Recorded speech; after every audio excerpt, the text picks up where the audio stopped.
We need you to vote January 5th. If you're our voice on January 5th, we'll be your voice for years. We have to make sure that we keep America strong. Thank you. Well, you know what?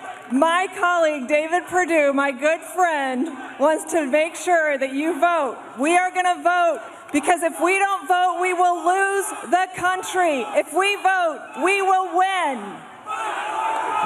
Hey guys, I want to take liberty just 1 second. I want to say something personal to President Trump. Hey guys, I want to say something for President Trump personally. Guys, I want to say something personal for President Trump. God bless you. We love you, Mr. President. We love the First Lady. And we're going to fight and win those 2 seats and make sure you get a fair, square deal in the state of Georgia. God bless you, Mr. President.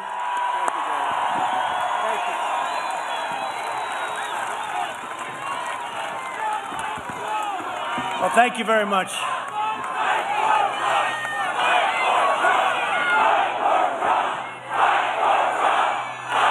Thank you, folks.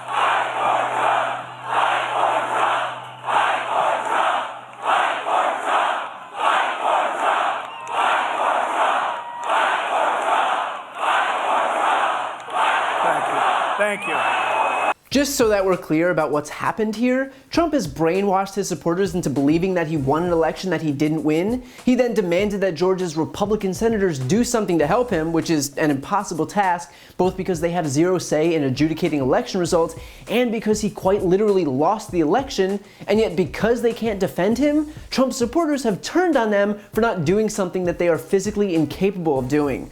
All culminating into this moment at Trump's rally, which is ostensibly for Loeffler and Perdue, and yet thanks to Trump, all the audience can do is chant "Fight for Trump" whenever they try to open their mouths.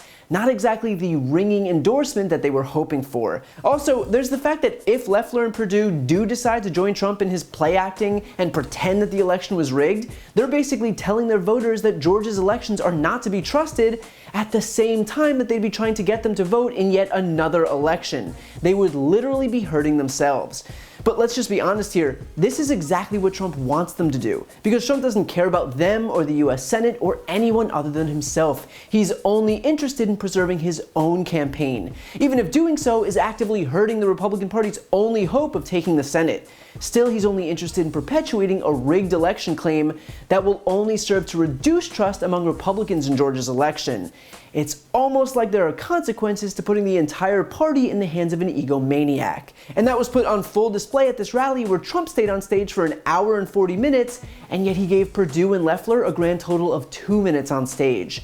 2 minutes. Again, these two people are the GOP's only and last hope of maintaining control of the Senate. Democrats have the presidency, Democrats have the House. And so instead of supporting these candidates who represent Republicans' last defense against Democratic control of government, Trump brought them on stage for 1% of the time and didn't offer a word of pushback to his supporters who aggressively shouted them down. So yeah, not exactly a net positive for the GOP. And keep in mind, this intra-party clash isn't being perpetuated by only Trump. The lawyer Lin Wood, who the Republican Party spent years amplifying because he defended people like Nick Sandmann and Kyle Rittenhouse, then turned around and used that megaphone to dissuade Republicans from voting in the Georgia runoff until they defended his baseless election fraud claims. He'll post tweets like, quote, "I retract nothing. I made clear Kelly Loeffler and David Perdue must earn vote by demanding Brian Kemp order session of GA legislature to deal with fraudulent election. If they do not, they have not earned our vote. We are not third world country. We do not vote in rigged elections." Here's Lin Wood at a rally again drumming up support for his case in Georgia and again discouraging attendees from voting in the runoffs unless they pass his debunked purity test. Where's Kelly Loeffler here? Where's David Perdue? He ought to be standing right here. Those two people want your vote, then they ought to tell you what we're... Get a special session of the legislature now. Do not be fooled twice. This is Georgia. We ain't dumb. We're not going to go vote on January 5th in another machine made by China. You're not going to fool Georgians again. If Kelly Loeffler wants your vote, if David Perdue wants your vote, they've got to earn it. They've got to demand publicly, repeatedly, consistently, Brian Kemp call a special session of the Georgia legislature, and if they do not do it, if Kelly Loeffler and David Perdue do not do it, they have not earned your vote. Don't you give it to them. Why would you go back and vote in another rigged election? For God's sakes, fix it.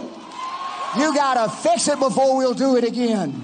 And by the way, Lin Wood would go on to lose that very case that he was drumming up support for, first in a U.S. District Court and then again in a Circuit Court of Appeals. In District Court, the Trump-appointed judge wrote, quote, "His undue delay prejudiced the Secretary of State and certainly prejudiced the millions of voters in this election. To halt the certification at literally the 11th hour would breed confusion and disenfranchisement that I find has no basis in fact and law." And in the Court of Appeals, the George W. Bush-appointed judge wrote, quote, "After Wood moved for emergency relief, the District Court denied his motion. We agree with the District Court that Wood lacks standing to sue because he fails to allege a particularized injury. And because Georgia has already certified its election results and its slate of presidential electors, Wood's requests for emergency relief are moot to the extent they concern the 2020 election. The Constitution makes clear that federal courts are courts of limited jurisdiction. We may not entertain post-election contests about garden variety issues of vote counting and misconduct that may properly be filed in state courts." In other words, the correct court for Wood to have sued in would have been a state court, but he opted to file in federal court, where judges can't adjudicate this issue post-election. It's likely that he just wanted to get it in front of the U.S. Supreme Court, but again, he never proved that his claim would fall into federal jurisdiction. And so even if he does accomplish his likely goal and get it in front of the likes of Brett Kavanaugh and Amy Coney Barrett, the fact remains that he never managed to satisfy the burden of what's called presenting a justiciable controversy under Article 3 of the Constitution. Although this is what you get when your choice of lawyer is limited to Newsmax and OAN. And look, with all of that said, this is exactly what the GOP deserves. It has spent years propping up conspiracy theorists and liars. It gave them the biggest megaphones and primetime slots, all because it suited them at the time. But now, when those same people are trying to drive the GOP off a cliff, suddenly there's nothing that the rest of the party can do about it.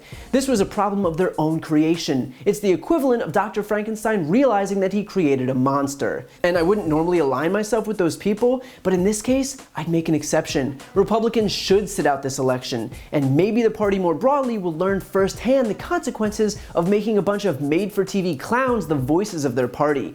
Maybe they'll learn firsthand the consequences of denying reality. Maybe they'll learn firsthand the consequences of making lying the cornerstone of their brand. They've made their bed, now it's time to lie in it. If you like this video, please check out my podcast, No Lie with Brian Tyler Cohen, where I take a deep dive into the week's most important stories and interview major players in politics, including Kamala Harris, Katie Porter, Adam Schiff, Nancy Pelosi, Eric Swalwell, Mary Trump, Al Franken, Cory Booker, and many, many more. Again, that's No Lie with Brian Tyler Cohen, available anywhere you listen to podcasts.